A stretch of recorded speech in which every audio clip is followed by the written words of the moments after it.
আসসালামু আলাইকুম। আমাদের মসজিদে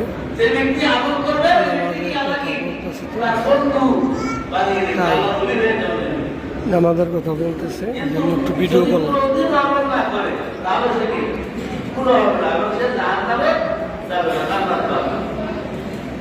বলতে পারেন যে যেহেতু গুণা হবে না আর বড় বড় আদায় করে জান্নাত পাবো, সুন্নাত মুআক্কাদা ফলো করলে রাসূলের সুপারিশ পাবো, হারামটা বর্জন করে জাহান্নাম থেকে মুক্তি, তাহলে তো আমরা বলা সুন্নাতের দ্বারা আমল করার দরকার নাই। কি বলেন? দরকার নাই। কিন্তু যদি কোনো ব্যক্তি এই সুন্নাতের মুআক্কাদা, সুন্নাতের জায়েদা বা সকলের কথা যদি কোনো ব্যক্তি করে, ওই ব্যক্তির ফায়দা হচ্ছে যে আল্লাহ রাব্বুল আলামিন তাকে বন্ধু বানাবেন, আর আল্লাহ রাব্বুল আলামিন যে বন্ধু হবে, আল্লাহ রাব্বুল আলামিন তার সাথে কি করবেন? সাক্ষাৎ করবেন। আমার ভাইরা, আমার বন্ধুরা, রাসূলুল্লাহ সাল্লাল্লাহু আলাইহি ওয়াসাল্লাম বলেন, জান্নাতে আল্লাহ রাব্বুল আলামিন জান্নাতি ব্যক্তিদের জন্য অসংখ্য নেয়ামত রেখেছেন। জান্নাতি ব্যক্তি যখন জান্নাতে যাবে, যার কারণে জান্নাতি ব্যক্তি খুশি হয়ে যাবে, জান্নাতের নেয়ামত ভোগ করবে আর খুশি সন্তুষ্ট থাকবে, রবের প্রতি আল্লাহর প্রতি তারা খুশি থাকবে। কিন্তু তাদের মনের ভিতরে একটু ব্যথা থাকতে হারে, সেই আল্লাহর উপরে রাখি এত সুন্দর যে আমার জান্নাত দান করলেন, সেই আল্লাহকে কখন দেখবো? আল্লাহকে দেখার জন্য কি তার মনটা দেখুন থাকবে। কিন্তু যে ব্যক্তি এই সুন্নতের চাহিদা রফা বেশি বেশি করবে, আল্লাহ রাব্বুল আলামিন ওই ব্যক্তির সাথে নিয়মিত সাক্ষাৎ করবে।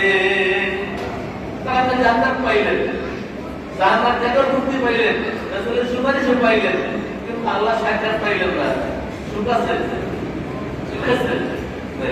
যেমন ধরেন কোন ব্যক্তি বিবাহ করবে, বিবাহ করলো, বর যাত্রীতে সবাই গেল, 100-150 লোক গেল, বর গেল না।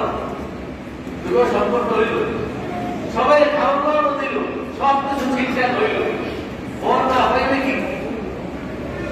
বিবাহ পরিপূর্ণ হইল না, বিবাহ হইল। স্ত্রীকেও স্বামীর বাড়ি আনা হলো, স্বামীর বাড়ি আনার পরে স্বামীর বাড়ির চাবি স্ত্রীর হাতে বুঝে দেওয়া হলো, বাড়িঘর সরকারে বুঝে দেওয়া হলো, এই তোমার পাকের ঘর, এই তোমার গোসলের ঘর, এই তোমার থাকার ঘর, এই তোমার অতিথির ঘর, সব করে ঠিকঠাক দেওয়া হলো। কিন্তু স্বামীর সাক্ষাৎ পাইল না। কি করে? ওই ব্যক্তি খুশি না ব্যথা? কি বলে? স্বামীর বাড়িও গেছে, স্বামীর সব অধিকার করে দেওয়া হয়েছে, পরে স্বামীও তার হাতে দিয়ে দেওয়া হলো, সব কিছু বুঝে দেওয়া হলো, কিন্তু স্বামীর সাক্ষাৎ পায় না। তাহলে কি সে কিস্তি পায় না?